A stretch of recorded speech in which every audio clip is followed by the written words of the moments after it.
With a welcome like this, it's clear Swans rising star Isaac Heaney is already king of the kids. From kindergarten right through to year 6, Black Hill Public was where Heaney spent most of his early days. He was a school president and, not surprisingly, a sporting champion. But being the centre of attention still doesn't come naturally.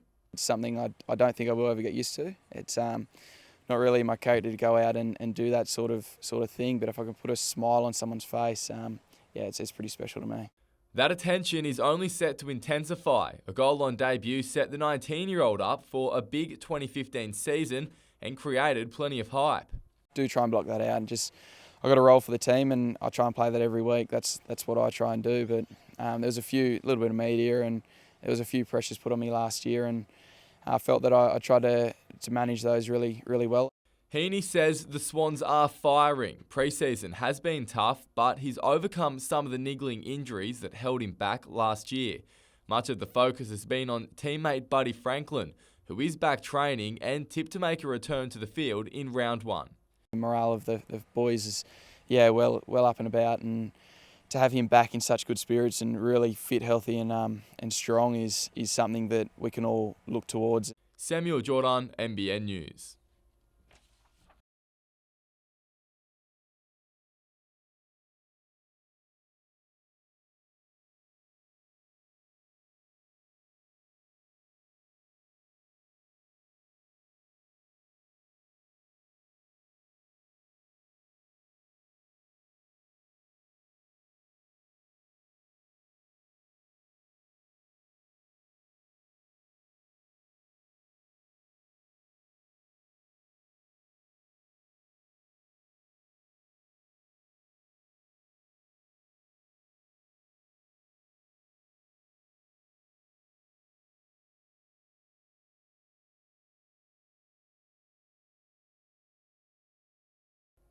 Lake Macquarie Council commissioned a study of Swansea Channel in 2014 as part of a draft management plan.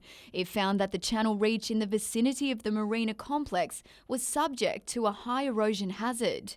In January 13 last year, a council staff member wrote to Crown Lands, noting that erosion may create a safety risk for those working and visiting the marina. Crown Lands says it's aware of the draft plan, but it's currently focused on securing the building and that all matters raised will be reviewed. Work continued today on stabilising the structure with steel poles inserted into the ground. Rob Sirash from the Hunter Surf Industry Cluster, a coastal sustainability group, believes attention should now turn to the site's future. He says the instability of the channel is well documented. What the channel does is can change things in a very short time, and it did, and the effects seen. Mr Sirash believes while distressing for those affected, the collapse could open other opportunities. This should be an opportunity where everyone can coalesce to really do something that defines a way of funding for the channel, a way of providing a world-class facility. Renee Feder, NBN News.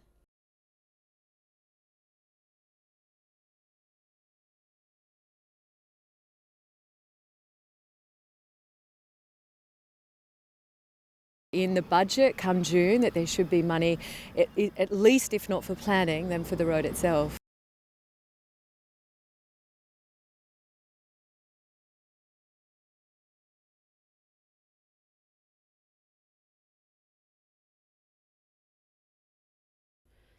With picturesque views and now the paths and facilities to match, it's easy to see why both Bar and Merriweather beaches are experiencing an increase in foot traffic. Follow the coastline around to Newcastle and it's a different story. The stretch has been in desperate need of attention. Now that's about to be provided, with the council pushing ahead with plans to repair the South Newcastle seawall. This is one of the most difficult areas of construction, but also should hopefully be the most rewarding once we finish these projects. The Lord Mayor says the 5th of 7 stages of the Bathers Way project will help connect the CBD to the coast. The potential I see along here is vast. We could add sculptures by the sea, we could have a lot of viewing platforms as we go up the cliff, and really this is a section that links sort of the iconic King Edward Park to the end of our city. Meanwhile, one of the most popular coastal attractions is continuing to cause dramas. This afternoon, 2 Westpac rescue helicopters were called in following fears a woman had been swept off rocks at the bogey hole, but no one has been reported missing. The bogey hole itself remains closed to swimmers, while the state government awaits a geotechnical report into the stability of the overhanging cliff. Last month, the government promised to increase monitoring after vandals tampered with a safety fence meant to prevent access. But little has changed. We've made several representations to them about that facility, so really it's in the state government's hands to do what rehabilitation work they need to do there.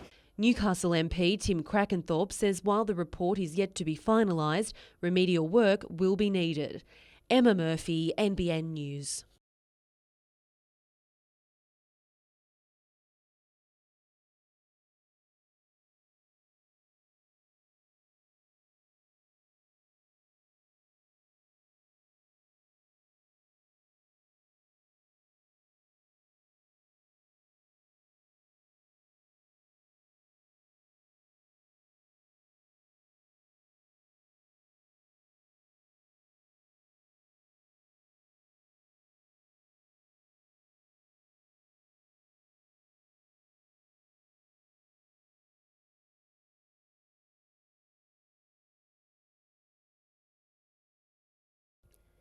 They're yet to be built, but this is the view from the 10th floor of Newcastle's West End apartments. We're now standing on the balcony and you can see it's quite a spectacular view down Newcastle Harbour.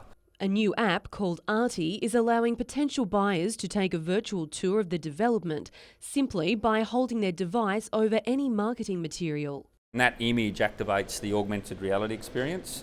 So then, as you can see with the building, it grows out in 3D. It's the first time it's been trialled using print media, and it's paying off, with half the apartments already sold. Buying off the plan, there is some uncertainty because you can't see what you're buying, despite the fact we've got lots of plans and pictures, where the app really lifts it to a different level. While it may be hard to imagine now, this is the site of the new apartments. That's where the app comes in, transforming you to a place where plans come to life. And there's hope the app could help councils and residents when it comes to development applications. It's going to allow the community to actually see a building fit into the streetscape in their community before it's actually approved or even built. So that sort of stuff's never been done before. Emma Murphy, NBN News.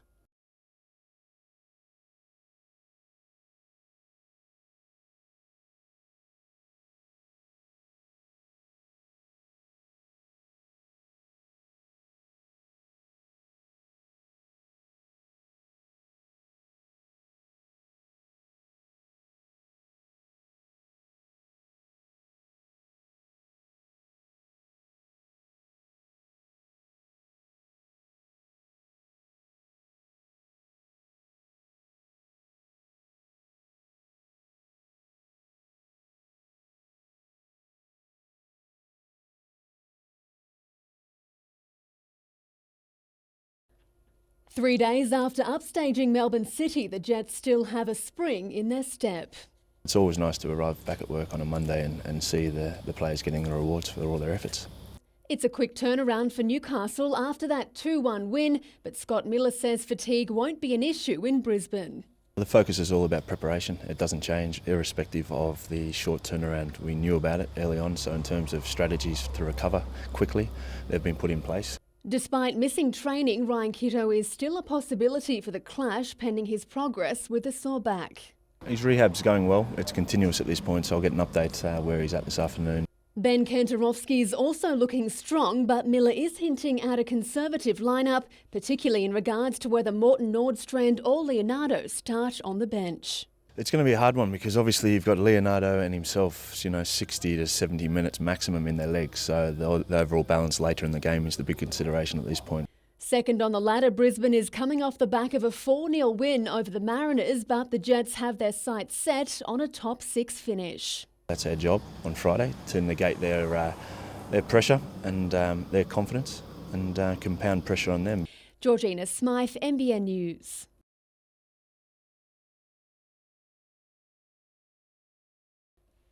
Training as a team but hoping to stand out. It's working so far for Mickey Payer, who'll be part of the Knights' pre-season clash on Friday.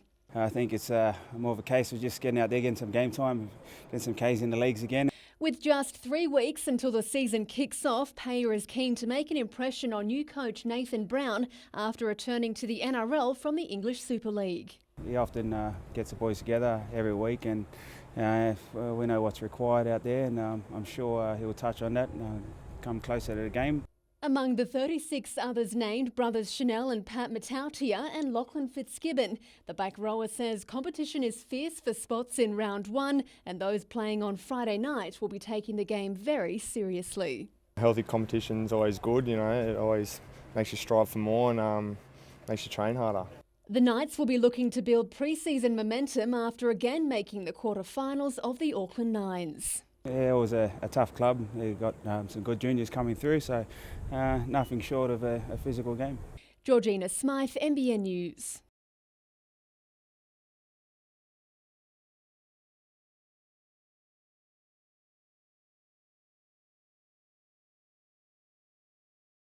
A win here would be good, and just confidence-wise set you up for the rest of the year, but yeah, that's definitely the goal.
We will review what happened, why it happened, how it happened, and that information will be released in due course. It's not the priority at the moment.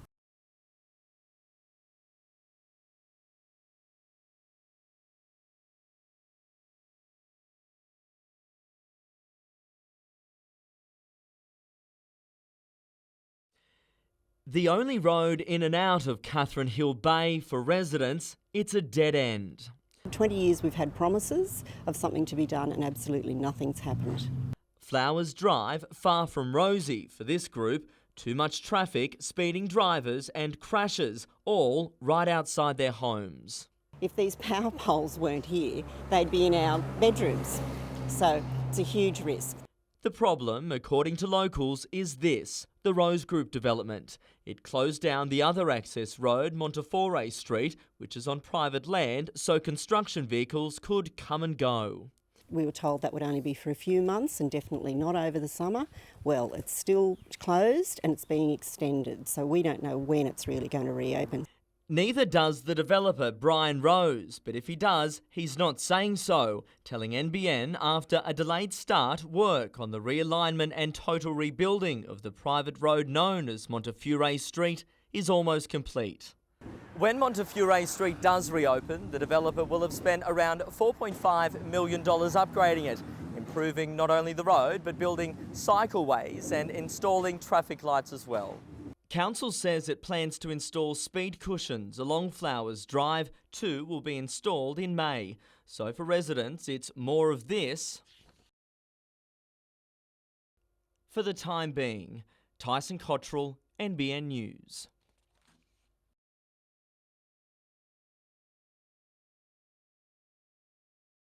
A heated independent inquiry hearing on the proposed merger at Salamander Bay compared to this in Newcastle. It's left Port Stephens Council seeing red. It just shows the mindset behind those organising this. There was one hearing set down for Port Stephens and 2 for Newcastle, so straight away there's an imbalance there. As a result, it's upping its campaign against the Baird government's amalgamation plans. 2 rallies will be held, one in Raymond Terrace, the other at Salamander Bay. People need to get out there and demonstrate to Macquarie Street that they are completely and utterly opposed to this merger. That's despite an additional hearing being scheduled for a fortnight's time at Shoal Bay. The people of Port Stephens feel their voices aren't being heard. Council says its Newcastle counterpart has nothing it can offer the region and that it's not going down without a fight. There'll be a mile of capacity for them to drag us down to their level. That just makes no sense. There's no communities of interest, there is no appetite for this, and there's no need for it for the people of Port Stephens because we are fit for the future. Newcastle Council's preference is to also stand alone. Emma Murphy, NBN News.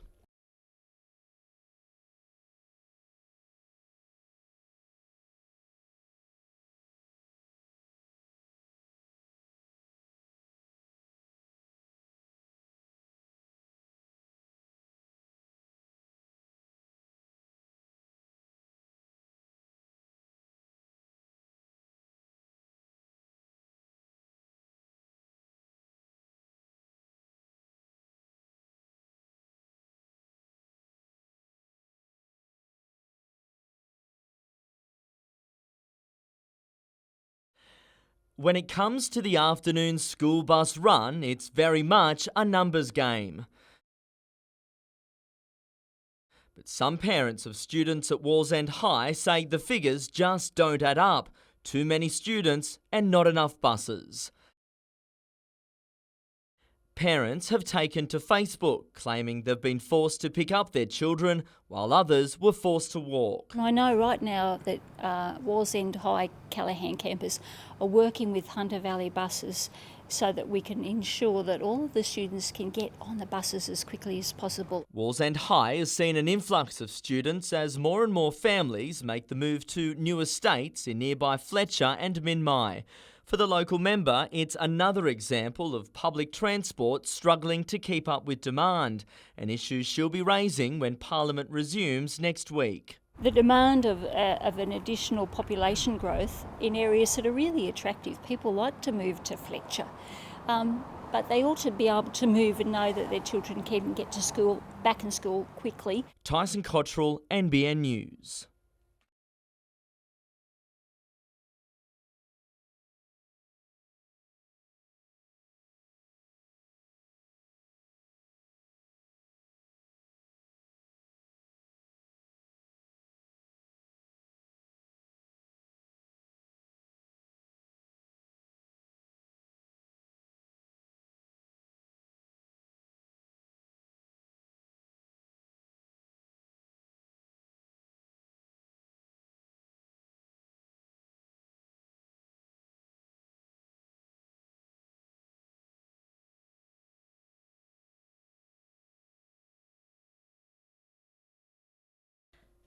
Amicable words in testing times. John Aloisi offering some unexpected kudos to Scott Miller ahead of tomorrow night's match.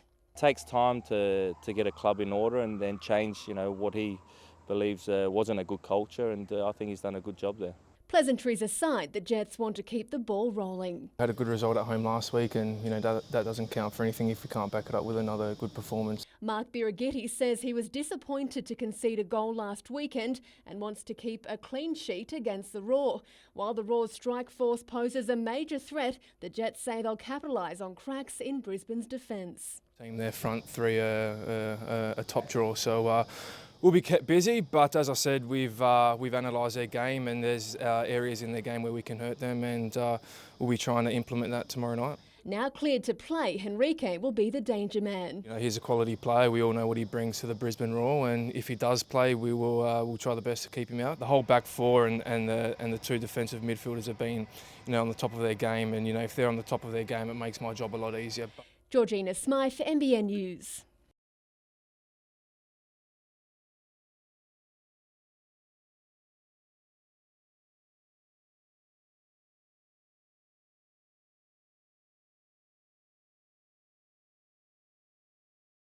We fielded a team that we wanted to look at for the year, get some new faces in there. We put our young guys in there. We didn't have a concern about whether we won or lost. It was more about being loyal to the guys that have been training hard and look at the new crop for the club for this year.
There seems to be an agenda by this government. They don't seem to want to support Australian shipping, and we want a commitment into the future.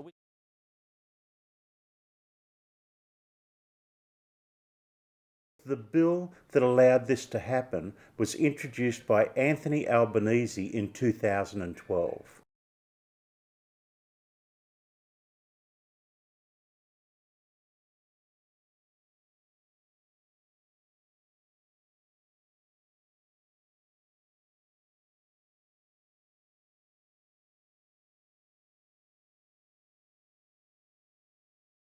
No redistribution has ever gone well in Paterson for the Liberal Party, but my strength keeps growing. And I think that's a reflection on how well I represent people at grassroots level.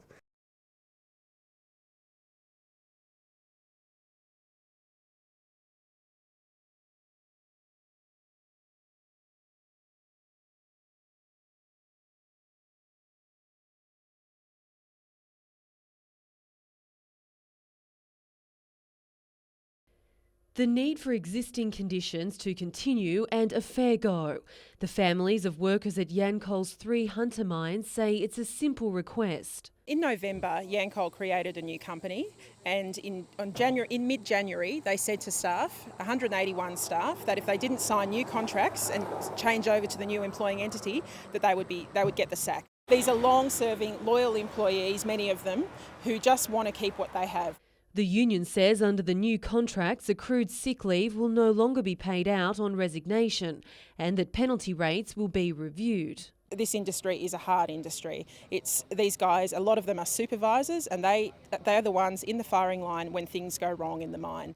Yancoal says it's working to protect jobs in a sector where times are tough. Excessive conditions such as continued accrued personal leave are unsustainable for our business. You won't find these practices in other mines across Australia. You certainly won't find them in other careers. Current employees have until February 22nd to secure their positions. Those jobs won't exist under their current workplace agreements with the individual mines. So it's important that people understand what we're offering, why we're offering it, and how we're trying to look after their rights and their jobs moving forward. But we do need them to come on board with a modern workplace agreement. Emma Murphy, NBN News.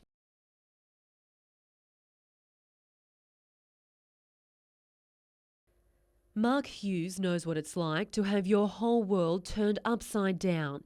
He's been through the harrowing journey of being diagnosed and treated for brain cancer. It's the worst situation of your life. There's nothing worse. When you get brain cancer, it's a lonely place, and not many people know much about it. and we saw that as a real problem. The former Newcastle Knight is now working to change that for others going through a similar journey. Through the Mark Hughes Foundation, the John Hunter Hospital has appointed the region's first care coordination nurse. Their job will be to provide a vital link between health professionals and patients, answering any questions they may have while also participating in research. So it's supporting them and their family and keeping them aware. And I think most of the questions I get asked is, what's going to happen next? What are some of the possibilities? What do we do if this happens? It's hoped the foundation will be able to fund more nurses in the future. That's where former teammate Paul Harrigan comes in. He's enduring the African jungle for a chance to win $100,000 for the foundation. I just can't thank him enough. And out of sport, you do lots of things, but you gain great friends. And to have a mate like this do something like this is, just a great moment. Emma Murphy, NBN News.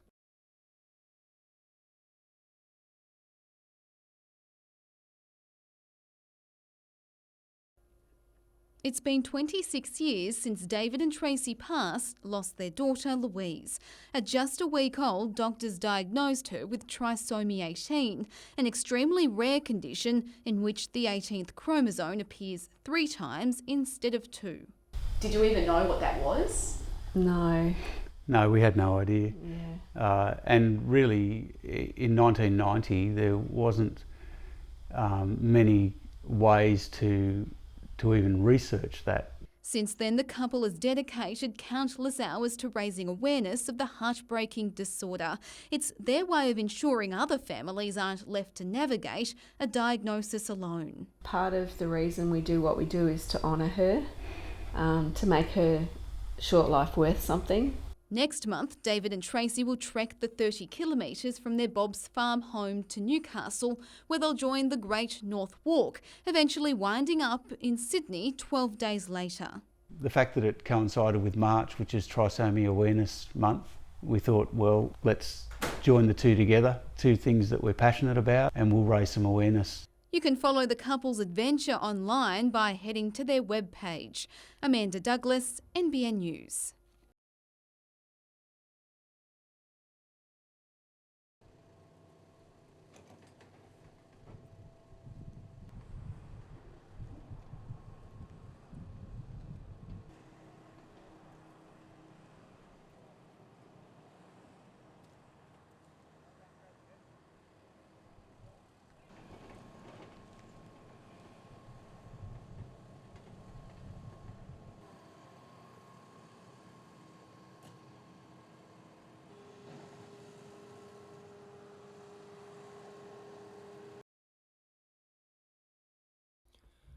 The Knights moving forward without Joe Tarpany. The 21-year-old is heading to Canberra on a deal believed to be worth around $1.7 million. If it was my son, the decision Joe made would have been the one my son made. At the end of the day, and whilst we're disappointed, you can only shake the boy's hand and wish him all the best because he's a nice young kid. But there's speculation that handshake will come sooner than expected, with the club reportedly set to hand Tarpany an immediate release. He wasn't at training today. There's been lots of talk about lots of things, and as I just said, Joe knows where he's at and he's quite comfortable, and I know where he's at and I'm comfortable, and the club's comfortable. That's the main thing. The departure, another reminder of Newcastle's lack of third-party sponsorship. At the moment, there's clubs that are spending $1.5 to $2 million more than the Knights. Over a period of time, as we develop the young kids and the team improves, we'll improve our situation. On the field, Newcastle faces Parramatta in a pre-season trial tomorrow night. Nathan Ross, Pat and Chanel Matautia are the only Auckland Nines players who will feature, all vying for first-team selection with each other. Not really sure I'd say it's a shootout. We just want to watch blokes play centre and play wing and get a bit of a feel for who may be a little bit more ready than the other. Meanwhile, Brown says the Knights aren't looking to sign impact forward Tony Williams. We may look to bring another one or two in, but they won't be people that I suppose are earning the wage of Tony Williams is earning. Samuel Jordan, NBN News.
Obviously the standard's going to be brought up by the Shoot Shield teams that are coming as well, in terms of Manly, Eastern Suburbs and Warringah. I think they'll probably be the favourites at this stage.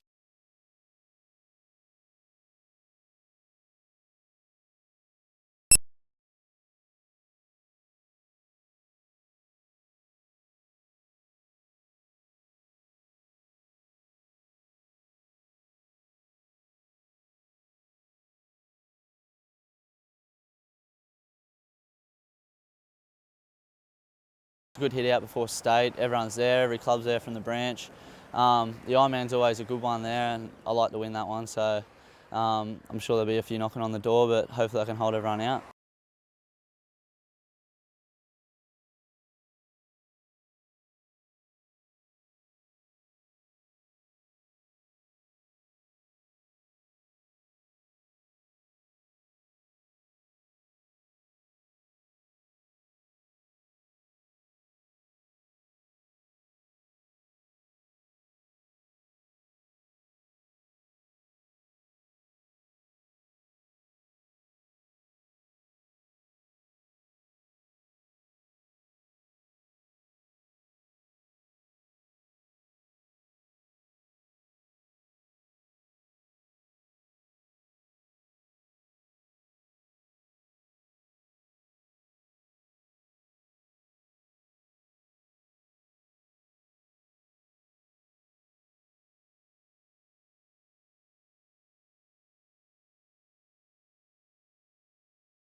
Michael Aylmer has been in the tourism industry for 35 years. He says a lot of time and money has gone into transforming Port Stephens into a thriving holiday destination. I'd say it's grown dramatically from when I first started to what it is today. Just last year, the industry generated $400 million, but now operators fear all their hard work will be undone if Port Stephens and Newcastle councils are forced to merge. Any interruption to our marketing could have devastating effects. Destination Port Stephens Chairman Alan Ray is worried local tourism operators won't get their fair share of funding. That allows us, together with our members, our operators, to generate funds to market the region. It also allows us to go out and lobby for grants from the state and federal governments. He's also concerned the region's unique identity will be wiped out. Tourism operators fear with fewer councillors representing the Port Stephens region, they'll lose their voice, essentially becoming a small fish in a very big pond. With the final decision now just months away, pressure is mounting on the state government to reconsider. The thing that will win this for Port Stephens is people power, it's numbers. But time is running out. Public submissions close on February 28. Amanda Douglas, NBN News.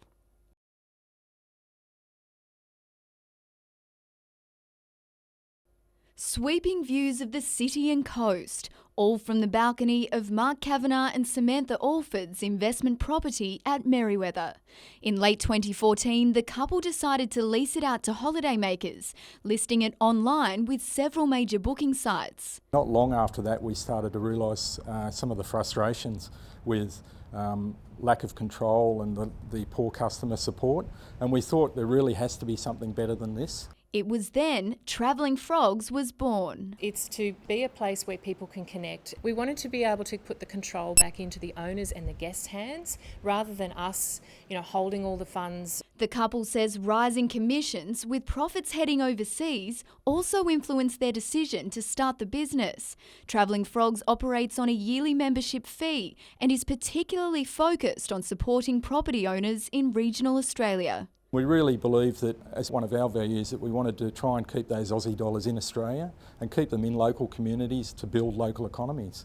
The business will officially launch in just over a week, and while the duo doesn't underestimate the challenges ahead, Mark and Samantha are confident of success. We're really enthusiastic and we're determined to make a go of this. Renee Feder, NBN News.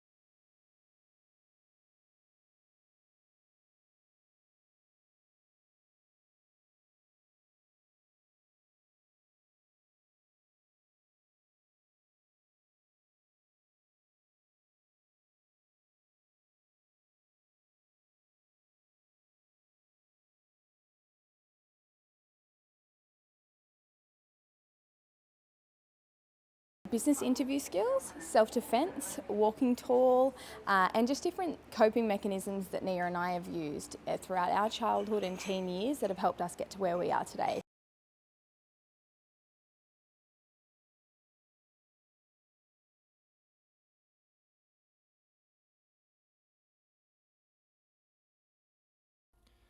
Dejection at full time, another one that got away, but Scott Miller could see the result for what it's worth. I think on reflection, points a superb way to end the evening. A stalemate made more impressive by how it started. A lazy challenge from Nick Cowburn saw Brisbane head to the spot.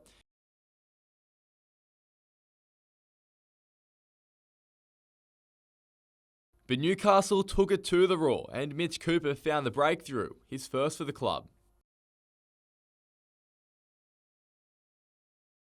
But 4 minutes later, another penalty.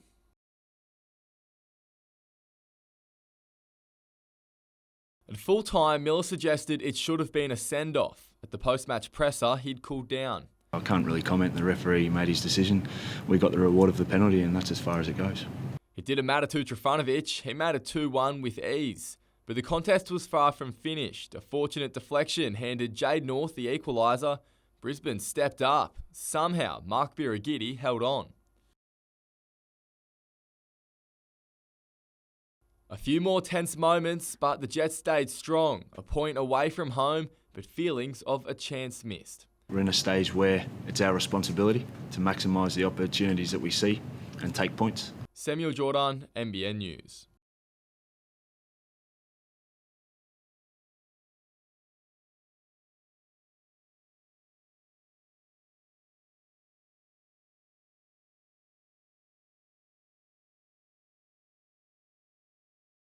There's a club rivalry going on. We've always been heading neck and neck together, and that pushes me and it pushes him. So great to have him there.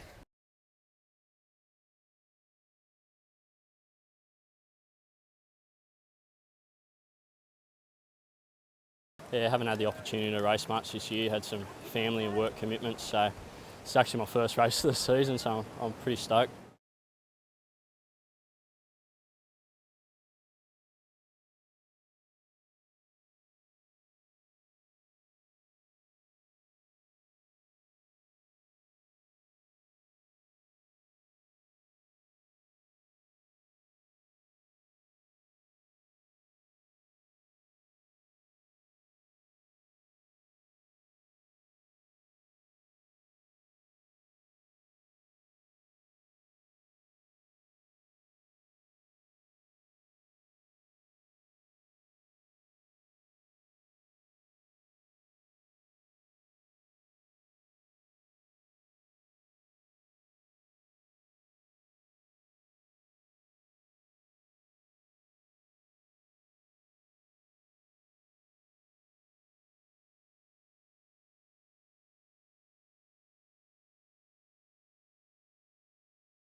The people of Port Stephens, passionate, vocal and fighting for one thing. 2 rallies, one at Raymond Terrace, another at Salamander Bay. More than 600 people packed Tomaree Sports Complex, fighting a merger with Newcastle Council. Among them, former Mayor and member for Port Stephens, Craig Bowman. The department informed us that we were going to be hitched to Newcastle. It's like being handcuffed to an ugly cousin. And if I was still a member of the Parliament, I'd be forced to join the crossbenchers on an issue like this. Council has so far collected 5,000 signatures on a petition opposing the merger, but are short of their target. I'll walk over bloody hot coals to make sure we got 10,000 signatures to make sure it's debated in State Parliament. Warm conditions at the Raymond Terrace rally saw locals seeking shelter. But make no mistake, while they were looking to cool off from the elements, they were still hot under the collar about the proposed merger. This can't happen. How can we let this happen? Because we're the voice. The people are the voice, and they're not listening to the people. We need to make a stand now, because once it's done, there's no going back. While the decision not to hold a public inquiry at Raymond Terrace also has residents fired up. I think it's a bit ridiculous, Is it a bit of a divide and conquer thing? Move it out of your reach and make it hard, Put it on at times during the day when people have got to work, just to make it difficult for everyone to have their fair share of say. Meredith Gibbs,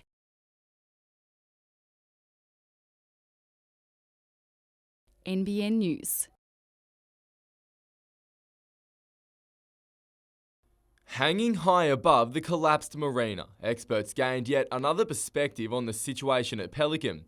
Bulldozers on barges, a wider exclusion zone, and 2 cranes moved in yesterday for the demolition works. Today, though, there was little movement on the ground. Workers instead planning their steps before the heavy work starts on Tuesday. Erosion problems, however, aren't hard to find along the water's edge. This boat ramp, only 200 metres south, has been closed since October.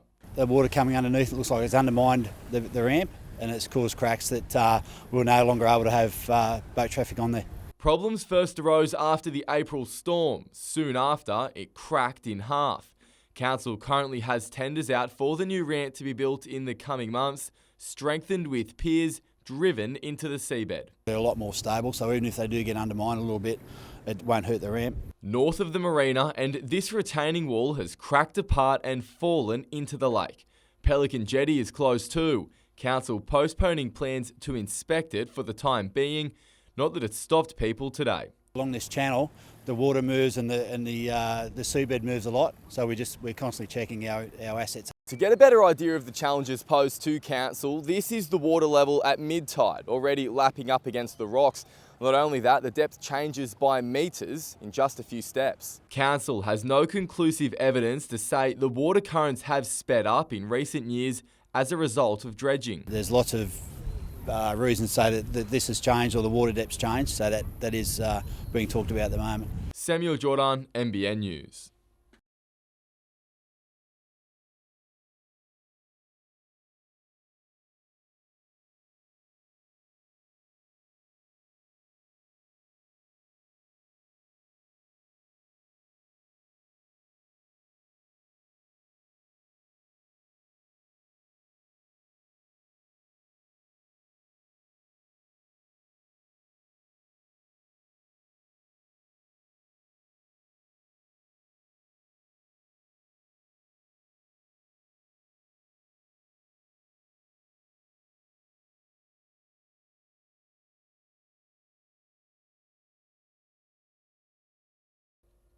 Step inside a world of perfect pairs. From fruit and veg to fast food, animals and feet, Ray King has every salt and pepper shaker imaginable.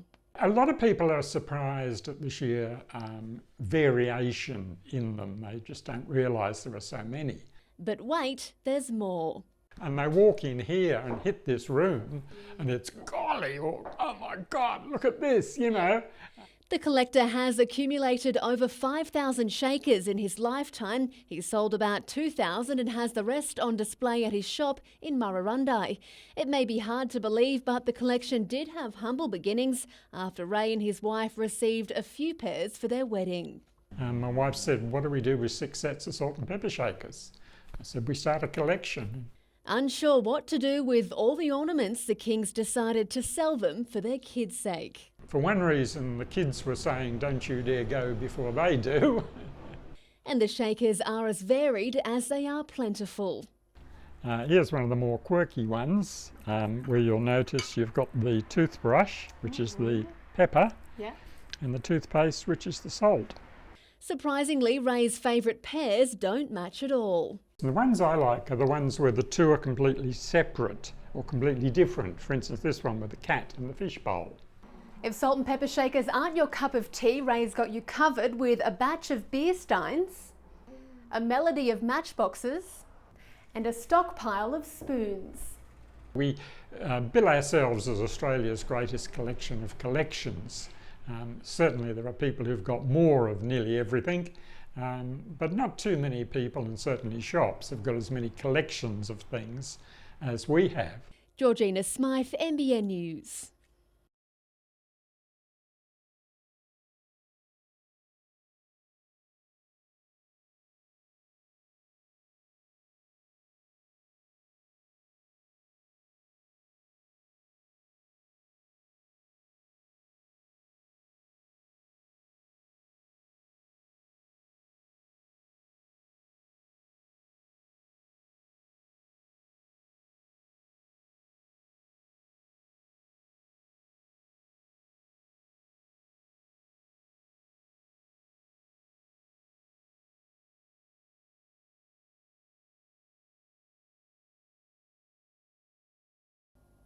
With a new coach preparing for his first season in charge, everyone was out to impress in the opening pre-season trial. Recent signing Chris Freeman got the Knights heading in the right direction. The young halves combination of Jack Cogger and Will Pearsall were heavily involved before Jalen Feeney set up Pat Matautia for the opener. Pre-season nerves got the better of a few troops as Wentworthville responded with a great effort next to the uprights. The Knights' young squad showed plenty of enthusiasm, but handling errors were proving costly. Feeney was out to show he's adapting to life at fullback before Nathan Ross gave the coach plenty to think about in the second quarter. He left a host of defenders in his wake on the way to Newcastle's second try. Chanel Matautia put the Knights further in front before a change of personnel at half-time saw Newcastle lose by 2. Meanwhile, in Brisbane, fellow Knights Jeremy Smith and Dane Gagai went head-to-head at the All-Stars clash. Gagai got the Indigenous side back in the game in the fourth quarter.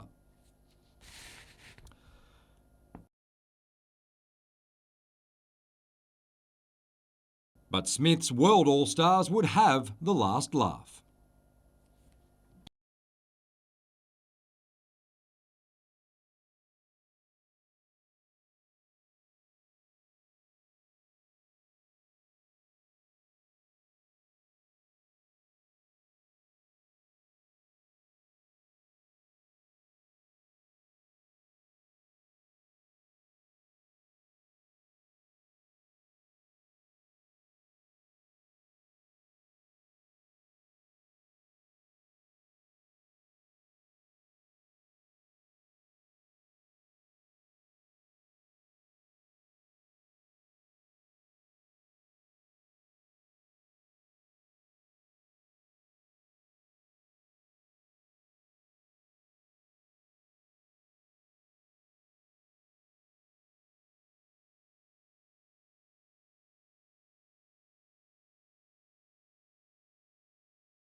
Drawing back the curtains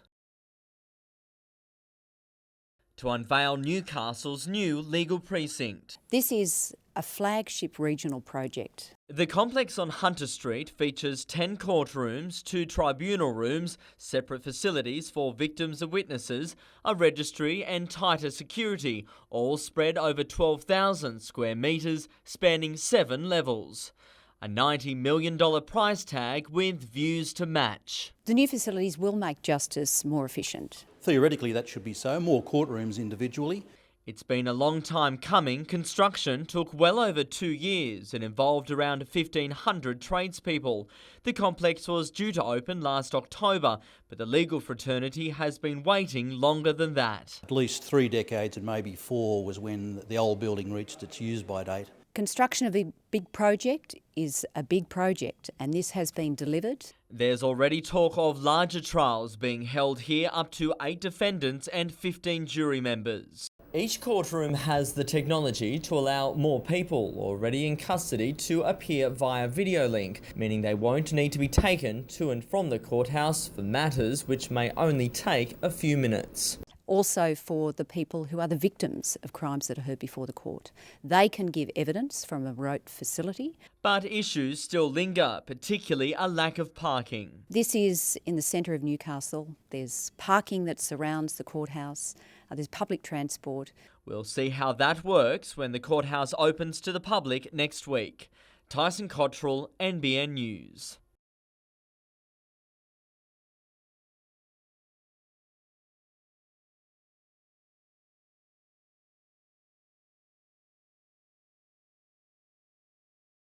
With the sale of the port, 1.75 billion, and we're not seeing much of that come back. You know, we really need to see these asset sales produce for Newcastle.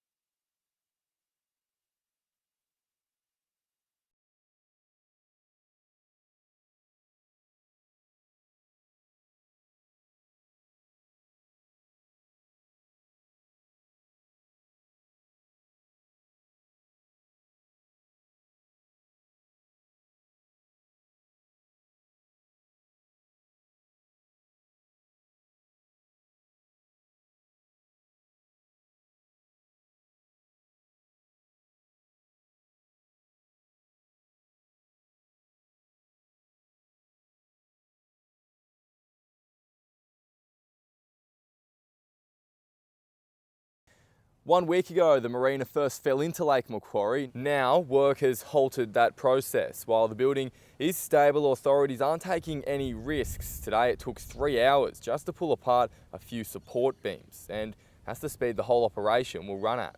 It's a difficult process. We're going through a methodical process. The main focus is safety of the work crew, and then making sure that nothing ends up in the water. They've been able to retrieve some personal items. We know how important those items are to the occupants, and where it is safe to do so, we will retrieve those items. It comes as the state opposition steps up its attack on the government over the collapse.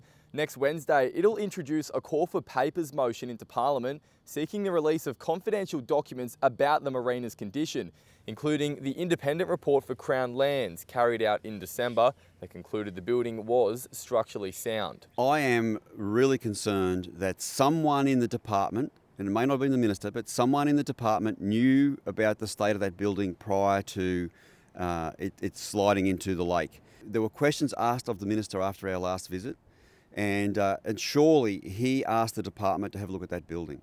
So while the demolition works are now underway, we'll be hearing plenty more about the marina in the coming weeks. 4 government-owned sites in the Hunter, regularly in the headlines, all fenced off with no clear future. I'm calling for ministerial intervention. It is imperative the minister has a look at these sites, and he will know. As soon as he sees the sites, he will know. He must act.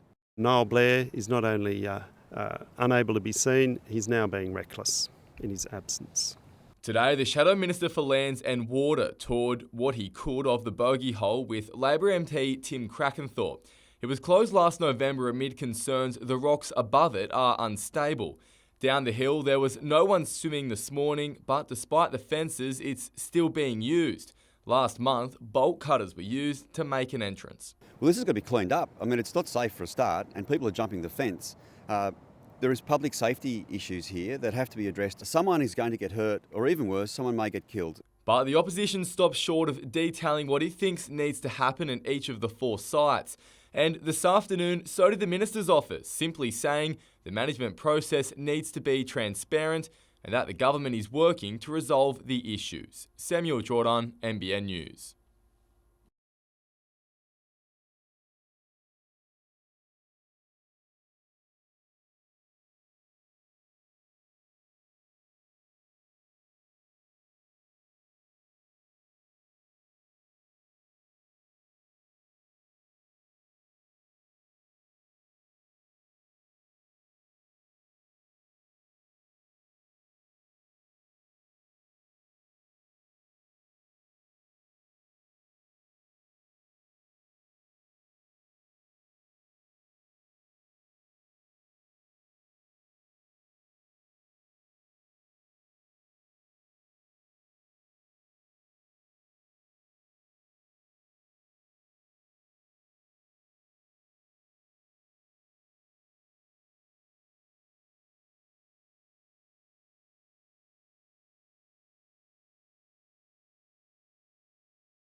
Until yesterday, no player had scored a hat-trick in the A-League this season.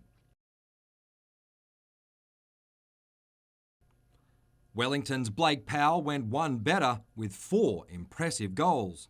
I don't know if he had more than the 4 chances that he scored on, but it was quite impressive. Good runs in the depth of the field, and yeah, he was clinical in front of goal. Jets coach Scott Miller was at the game in Parramatta before heading up the M1 to check out the clash between the Mariners and Adelaide. Back at training today, he was keen to emphasise the importance of Saturday's match against the Phoenix following Newcastle's solid performances against Melbourne City and Brisbane. It has to be that way, because sometimes when you played well a couple of games, and then it's good to have a coach that's like at you when you have a little bit sloppy start in the training. Morten Nordstrand says he's enjoying his time in Newcastle and has expressed an interest in extending his stay.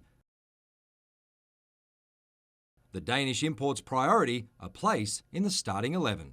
I will be ready to start now, and then it's of course Scott's choice if he want to bring me on as he did the last 3 games or start. It's his choice. I'm ready for it.